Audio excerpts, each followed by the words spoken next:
India மீதான அமெரிக்காவின் கூடுதல் வரி விதிப்புக்கு என்ன காரணம்?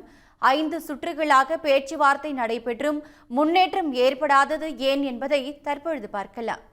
அமெரிக்காவுடன் வர்த்தக ஒப்பந்தம் செய்து கொள்ளாத நாடுகளுக்கு புதிய வரி விதிப்பு அமல்படுத்தப்பட்டுள்ளது. அந்த வகையில் இந்தியாவிற்கு 25% வரி விதிக்கப்படும் என்றும் ஆகஸ்ட் 7ஆம் தேதி முதல் வரி விதிப்பு அமலுக்கு வரும் என்றும் ட்ரம்ப் தெரிவித்திருந்தார்.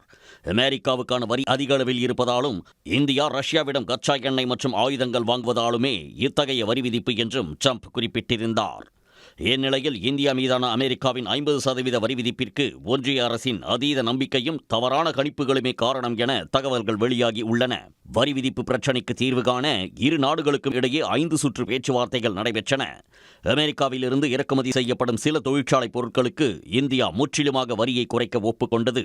ஆனால் அதே சமயத்தில் கார்கள், மதுபானங்கள் மீதான வரியை இந்தியா குறைக்கவில்லை. அமெரிக்காவுடன் எரிசக்தி மற்றும் பாதுகாப்பு துறைகளில் இந்தியாவின் முதலீடுகள் அதிகரிக்காததும் ட்ரம்பை கோபத்தில் ஆழ்த்தியுள்ளது. கடந்த பிப்ரவரி மாதம் மோடியின் அமெரிக்க பயணத்தை அடுத்து சிக்கலுக்கு தீர்வு கிடைக்கும் என எதிர்பார்க்கப்பட்ட நிலையில் இந்தியா பாகிஸ்தான் போர் விவகாரத்தில் ட்ரம்புடனான மோதல் இந்த விவகாரத்தை மேலும் சிக்கலாக்கியுள்ளது. இதனால் இந்தியா மீதான கோபத்தில் ட்ரம்ப் 50% வரியை விதித்துள்ளதாக கூறப்படுகிறது. உடனுக்குடன் செய்திகளை தெரிந்து கொள்ள சன் நியூஸ் பெல் ஐகானை கிளிக் பண்ணுங்க.